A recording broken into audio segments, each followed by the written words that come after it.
Happy Tuesday, everyone.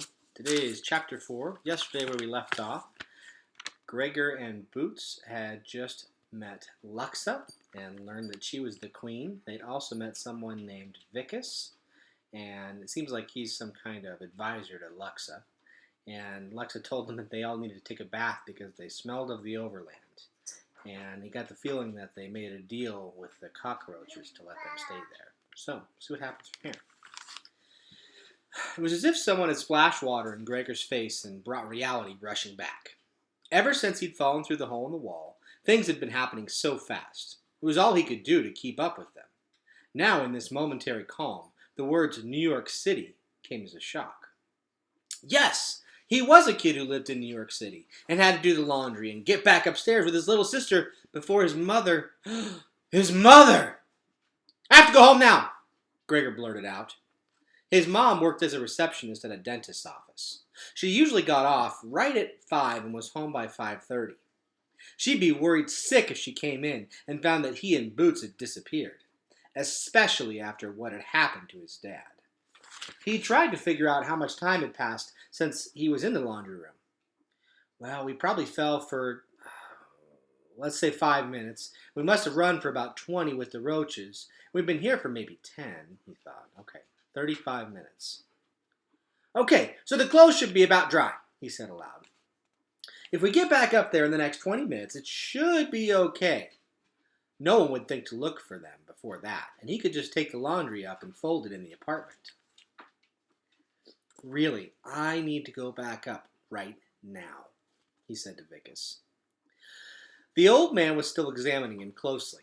It is simple to fall down, but the going up requires much giving. What do you mean? Asked Gregor, his throat tightening. He means you cannot go home, said Luxa flatly. You must stay with us in the Underland. No. No thank you, said Gregor. You're all great, but I've got stuff to do upstairs, he said. Thanks again. Nice meeting you. Come on, Boots. Gregor scooped up his sister and headed for the arched opening the roaches had left behind. Out of the corner of his eye, he saw Luxa raise her hand. For a moment, he thought she was waving goodbye, but that couldn't be right. Luxa wasn't friendly enough to wave. It's not a wave. Ooh, then it's a signal, he muttered to Boots. Then he bolted for the doorway. He might have made it if he hadn't been hauling Boots, but he really couldn't run with her in his arms. 10 yards from the exit, the first bat swept in front of him, knocking him flat on his back on the ground. His body cushioned Boots's fall, and she immediately sat on his stomach to enjoy the show. Every bat in the arena had dived for them. They flew in a tight circle around Gregor and Boots, locking them in a prison of wings and fur. Each one had a rider as pale and silver-haired as Luxa. Despite the close proximity and speed of the bats, none of the people had any trouble staying mounted. In fact, only a few bothered to even hold on at all. One cocky-looking guy on a glossy black bat actually lay in a reclining position, propping up his head with one hand. The riders couldn't take their eyes off the captives. As they flashed by, Gregor could see their expressions ranging from amusement to outright hostility. Boots bounced on his stomach and clapped her tiny hands. Bats, bats, bats, bats, bats! Well, at least one of us is enjoying this, thought Gregor. Boots loved bats. At the zoo, she'd stand in front of the large plate glass window of the bat habitat forever if you let her. In the small, dark display, hundreds of bats managed to flit around continuously without knocking into one another. They could do that because of something called echolocation. The bats would emit a sound that would echo off something solid, and they'd be able to tell where it was located. Gregor had read the card on echolocation about 1 billion times, waiting for Boots to get tired of the bats. He felt like something of an expert on the subject. Bats, bats, bats, chanted Boots, using his stomach as a trampoline. Feeling queasy, Gregor pushed himself up on his elbows and scooted her onto the ground. The last thing he needed was to throw up in front of these people. He got to his feet. Boots tucked her arm around his knee and leaned against him. The circle of bats shrunk even closer. What? Like I'm going somewhere? Said Gregor with aggravation. He heard a couple of the riders laugh. Luxem must have given another signal because the bats peeled off one at a time and began wheeling around the arena in complicated patterns. Gregor saw that neither she nor Vicus had bothered to move from where he had left them. He looked at the doorway and he knew it was pointless. Still, these people were a little too smug for their own good. Gregor sprinted 3 steps for the exit before he whipped around and headed back to Luxa, catching his sister's hand on the way. Taken by surprise, the bats broke out of their formation and zoomed down, only to find themselves with no one to capture. They pulled up in an awkward clump, and while they didn't actually collide, Gregor felt gratified to see several riders struggling to stay on their bats. The crowd, which had been amazingly quiet since their appearance, broke out in appreciative laughter. Gregor felt a little more confident. At least he wasn't the only one who looked like an idiot. Fake them out, he said to Boots. Lux's gaze was icy, but Gregor saw Vicus trying to suppress a smile as he walked up. So, you said something about a bath? He said to Luxa. You will follow me to the palace now, said Luxa crossly. She flicked her hand, and her golden bat swept down behind her. Just as it was about to crash into her, Luxa leapt in the air. She lifted her legs straight out to the sides and touched her toes in a move Gregor thought he'd maybe seen cheerleaders do. The bat ducked under her, and she landed on its back easily. It arched up, missing Gregor by inches, and then it righted itself in the air and sped out of the stadium. You're wasting your time with that stuff, called Gregor, although Luxa was out of earshot. He felt angry with himself because, in fact, he had to admit that girl had some pretty cool moves. Vicus had heard him, though. His smile broadened. Gregor scowled at the old man. What? Will you follow to the palace, Overlander? Asked Vicus politely. As what? Your prisoner? Said Gregor bluntly. As our guest, I hope, replied Vicus. Although Queen Luxa has no doubt ordered the dungeon readied for you. His violet eyes twinkled, literally, and Gregor found himself liking the man in spite of himself. Maybe because he was pretty sure Vicus liked him. He resisted the temptation to smile. Lead the way, said Gregor indifferently. Vicus nodded and waved him toward the far side of the arena.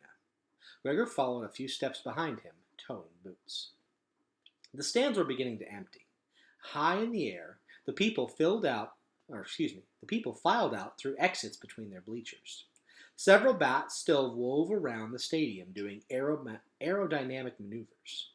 Whatever game had been in progress had ended when Gregor arrived. The remaining bats and riders were hanging around just to keep an eye on him. As they neared the main entrance of the stadium, Vicus dropped back and fell in step with Gregor.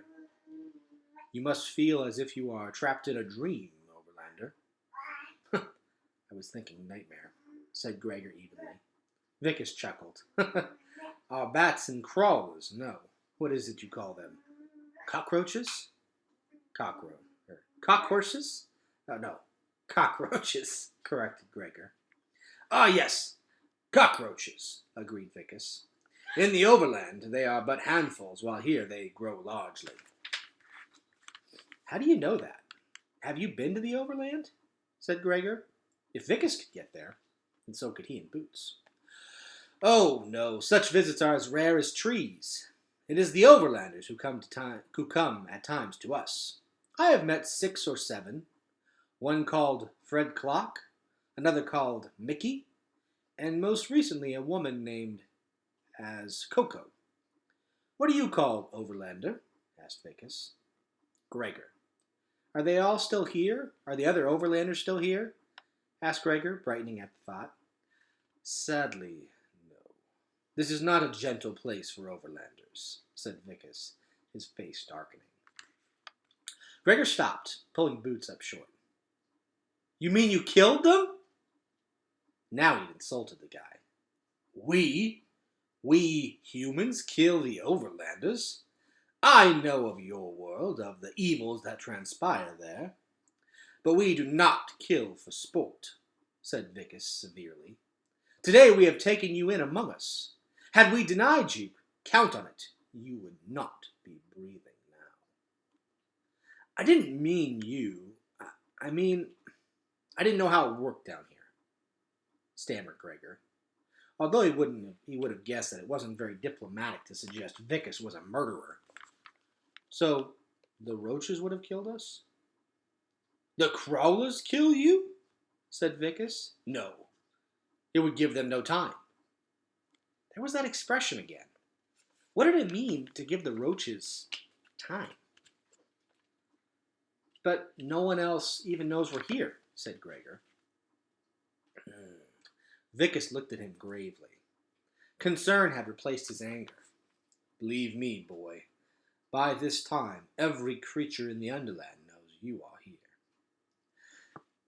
Gregor resisted an impulse to look over his shoulder. And that's not a good thing, is it? Vicus shook his head. No, that is not in any manner a good thing. The old man turned to the exit of the stadium. Half a dozen pale violet-eyed guards flanked two gigantic stone doors. It took their combined efforts to push the doors open a few feet and to allow Vicus to pass. Gregor led Boots through the doors and they closed immediately behind them.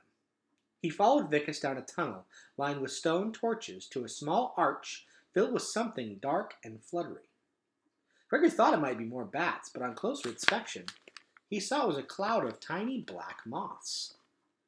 Was this what he had passed through when he stumbled into the stadium? Vicus slid his hand into the insects. These moths are a warning system peculiar to the Underland, I believe. The moment their pattern of flight is disturbed by an intruder, every bat in the area discerns it. I find it so perfect in its simplicity, he said, and then he vanished into the moths. Behind the curtain of wings, Gregor could hear his voice beckoning. Gregor the Overlander, welcome to the city of Regalia. Gregor glanced down at Boots, who had a puzzled look on her face. Go home, Kiko? She asked. He picked her up and gave her what he hoped was a reassuring hug. Not now, baby. We have to do some things first. Then we'll go home. Gregor took a deep breath and stepped into the moths. That's the end of chapter 4. Hope everyone has a wonderful day, and I will see you tomorrow.